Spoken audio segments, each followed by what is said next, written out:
Did you hear her? No, what'd she say? I said every side is my bad side, and she goes, yeah, you're right. So mean. And I'm like too weak to open up my thing right now. Oh, do you want me to do it? Or ask Carter to do it? It's ranch. For my carrots and peanut butter for You my... were just going at the wrong angle. Okay, there you go. Thank you. What are you? Are you gonna make some ants on a log? I don't have the ants, but yeah. Don't judge her lunch. Don't judge my lunch. Where is your carbs? I'm eating... The carrots are carbs. Barely. At least you have some peanut butter. Let's Peanut start. butter's in there. All right, so what I'm gonna give you is the traditional rubric. That was like back in the day, and then I'm also gonna give you, so this was for my language class, or my Lit Lab class, and Lit Lab is new to me, so I have to teach language curriculum, and this is a rubric that comes with that curriculum, and my students just had to write a prompt. They had to write a compare and contrast paragraph on 2 haiku poems. And so I knew that this is like what they were graded on, but I didn't like it. So this was what I was given first. This is, I think, what a lot of our staff is using. Traditionally, if this is meant for like if you're moving to standards-based grading eventually, some of our staff doesn't have this. Okay. So what I'm gonna ask you to do is you read through this final version of this paragraph. Keep in mind, these are my freshman Lit Lab class, like students who struggle. So you're gonna see errors in there, but that's okay. And I just want you to grade it based on like this point, but just do one area. Don't do all of them. So you can just like focus on, here's the one area I'm gonna focus on to give a grade for. Does that make sense? Mm-hmm. Okay, you can write on this, you can write on this. Carter, do you want one? Sure. Okay. You can see how the Never English graded side, for English before, you but can see how the English side lives. a lot of the times I'm told not to grade for grammar in English. You might have to this year. Well, I know, but like for a lot of my like other students. Okay, traditional, pick any category, just one of them. Okay. And here, this is the prompt that they wrote too in case you need that.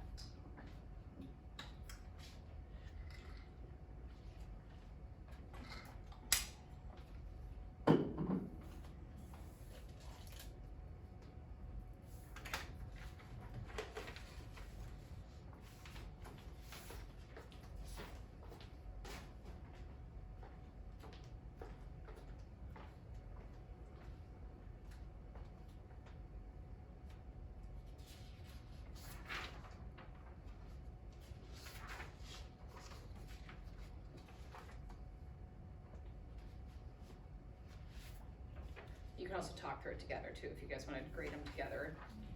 Let me read it first.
You're interested. So what I gathered so far is that the moons, they're doing different things, and they are acting like humans in some sense. So they're similar in that, but then they're different because they're acting different. One's hungry, shivering as well. They personify the moon in the poem. Yes, okay, So pick any area to be able to grade it on. So whether it's ideas, content, organization,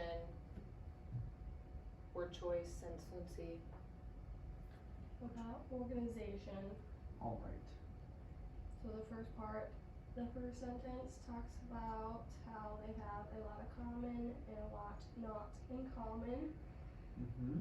And then it starts out, the next section does talk about how there are the same.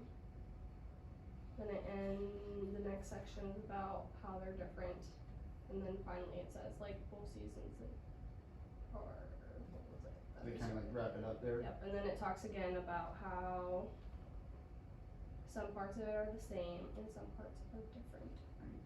So they do kind of follow the structure of a topic sentence with main ideas, and then finally wrapping it up. Mm-hmm. How about that topic sentence? Do you think that's very clear? But is that under organization? Well, topic sentence clearly states the Oh, idea. yeah, okay.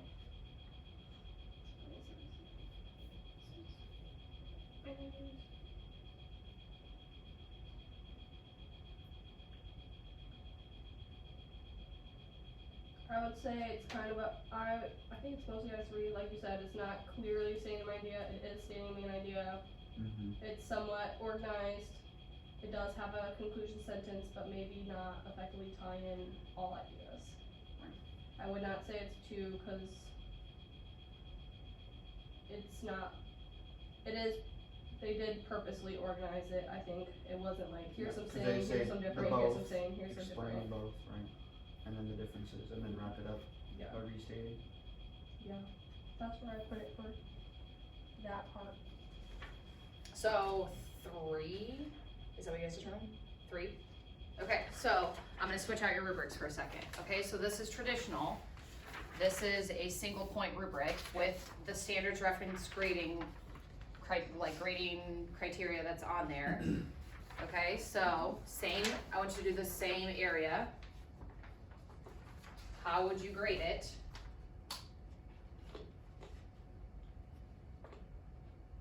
And it's probably, I'm guessing it's probably gonna be kind of similar, but.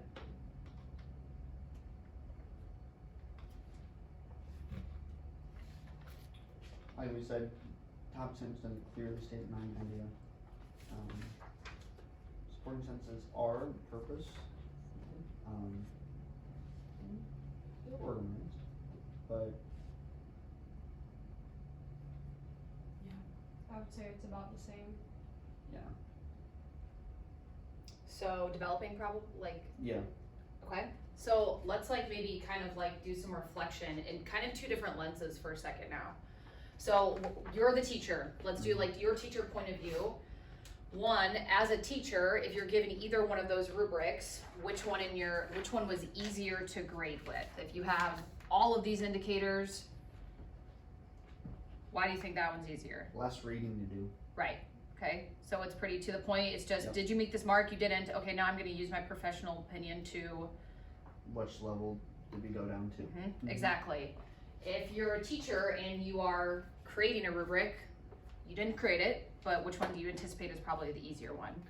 Taking it right from the standards. Exactly. You don't have to type all the different things out. That would be so confusing. Yes, exactly. And then you also have to think through I don't know if this one says it, but sometimes you have a lot of them that it's okay, well, They're good in one area, maybe not in the other part. it's mostly organized. Yeah. What does mostly look like? I don't know what that means. And it just gets really hard with the wording of how do I digress from that original standard to say you're not secure, essentially what you're saying. So it's a lot time consuming, it's a lot of wordsmithing that gets really frustrating. Okay, the last lens.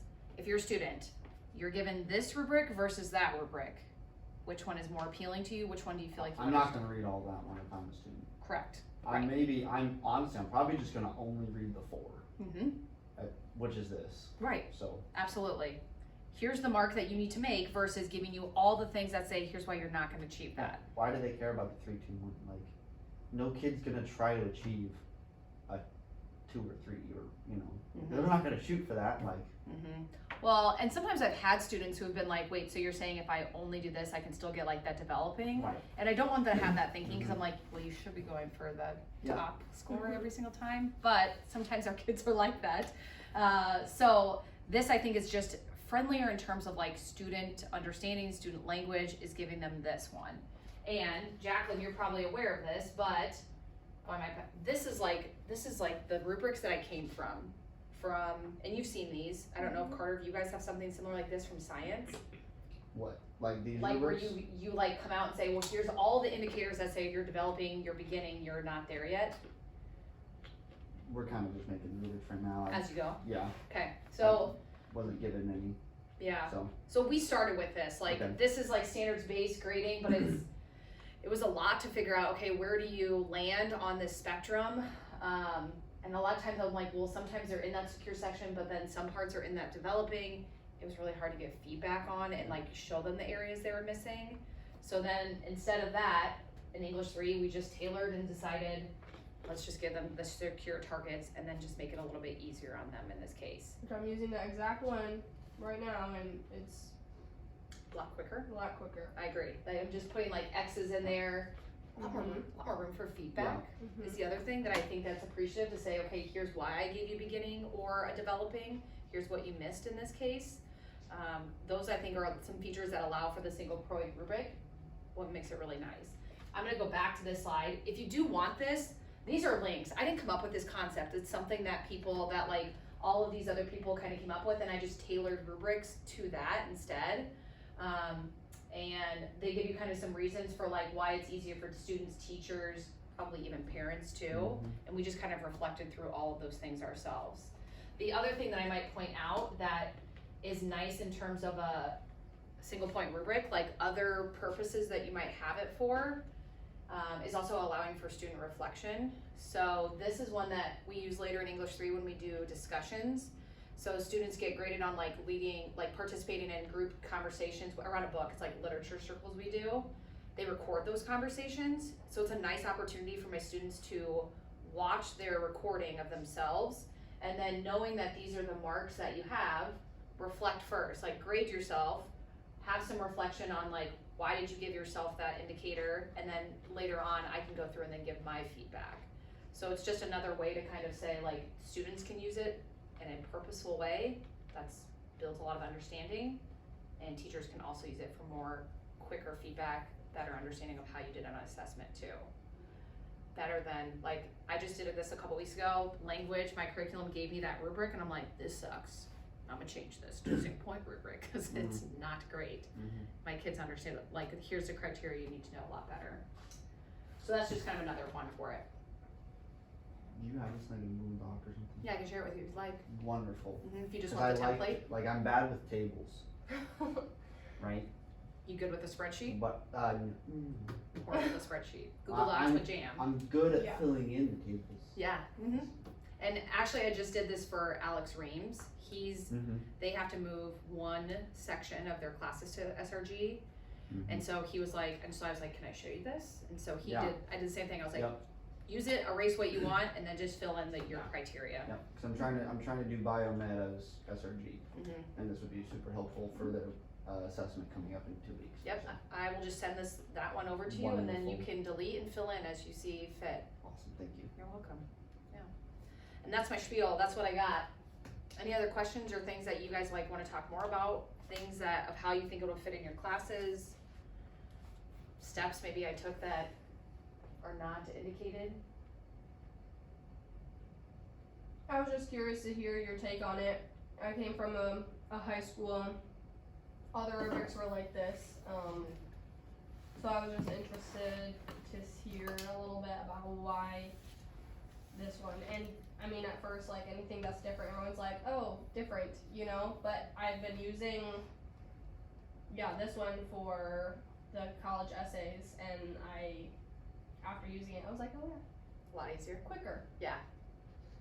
So, and it gives it very specific, like how much feedback, I can very organized, give feedback very organized way so that they can see exactly what areas we're lacking. So, yeah. I think when I'm grading, so my AP class is not SRG, I have to say traditional, and I use the AP rubrics that they give me, which is similar to this, and I hate grading with them. It takes me forever, because I'm like, well, this is what the rubric says. It says like, this like small detail in there. I'm like, I don't, and it just takes forever. I'm like, I could just, you're not at the secure. Here's why. I'm gonna tell you why you're not there, but Yeah. it just causes a lot of like agonizing over the grading and what the rubric says, and you have to stick to it. I think the single point one's a lot easier. With this, like, could you still apply, like, still a single point rubric, could you still apply, like, point values to these? Absolutely. Okay, 'cause, like, that's one thing I might have to do, cause like, part of their assessment is like a test and part of their assessment is a project, and then like, that combines for their score, so. Yeah, I definitely think you could do that, so Okay. you just fill in instead like, Right, a secure is 9 to 10. Yep. Developing is 7 to 8. Okay. And I do that for my AP class, so I say like, it's out of points, and I say like, if you get a 6 on the rubric, it's 100%, Okay. a 4 is a 90%, Mhm. and then so forth, it goes down from that, cause then I have to put that point value in the grade book. Okay. And that was a hard transition for me to be like, hey, I'm a fully SRG, and then they're like, no, AP has to be traditional. I'm like, oh, I don't know how to go back. But what do I do? So you can definitely do that. The other thing, Bozen was just in here last class period, and last lunch period, and she was telling me how she put Secure Plus on there too, Yeah. which I was like, I don't do that, and I think that's something I'm considering adding on to a rubric too, to say like, here are some steps that you could take that would help push you a little bit.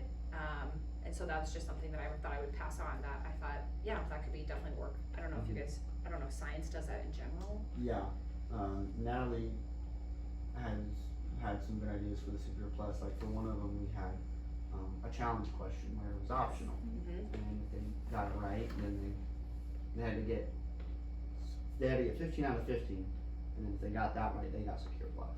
So can I ask, so how many kids do you think, like, you have a lot of kids that attempt the challenge question?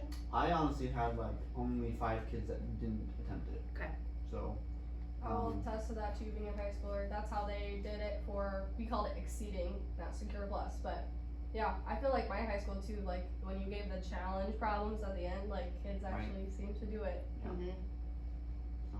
Even if they're like, oh, I don't think I got it right, but I tried. They still attempted it? Yeah. Yeah. Okay, I like that. See, I haven't posted as like a challenge question, I posted as like extension, and our kids are learning that like extension they think is optional. Yeah. And I'm like, it's not optional. It's just like, can you do it? If you can't do it, it's not gonna penalize you. Mm-hmm. But I like Yes. maybe it's just the rephrasing of that word instead Yeah. to encourage kids to keep pushing themselves. So I might think through that a little bit. Okay. Anything else? I think so. Okay, well, I'm sorry I had to put you through some grading. I know you probably don't want to grade during lunch, but. It's okay. That's what I do normally, so. Yes, me too. Yes, I usually work. Mine's usually planning for that during that time period. Room and grade. Yeah. Need to get some more socialism. Socialism? Yeah. Okay. Social skills, Socializing? interactions, all of the above. Yeah, okay. She's trying her best. She's surviving. That's first year. I'm surviving. Do you guys want either of these? Any of the single point rubrics either too? I can Just share with you email digitally. it. Yeah. And I have those digital copies of the ones you Yep. so. And I think we will continue to move towards a lot of those in English 3 too, Jacqueline. I think Emma and I are in the process of still kind of moving some of them around. But I think all of our stuff's just gonna be pushed to that here in a second. But I'm gonna share this with you real quick, Carter.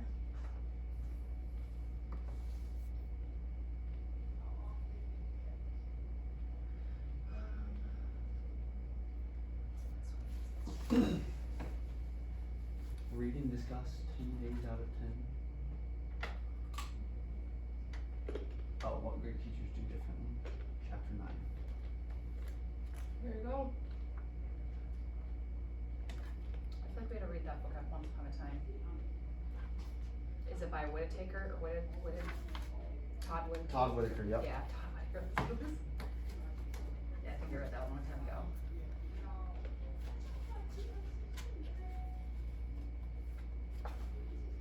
Alright, well, think I'm gonna head back to my room. Yes, thank you for coming. I appreciate it. Yeah. Some insight. I know we're doing it already, but hopefully helped a little bit.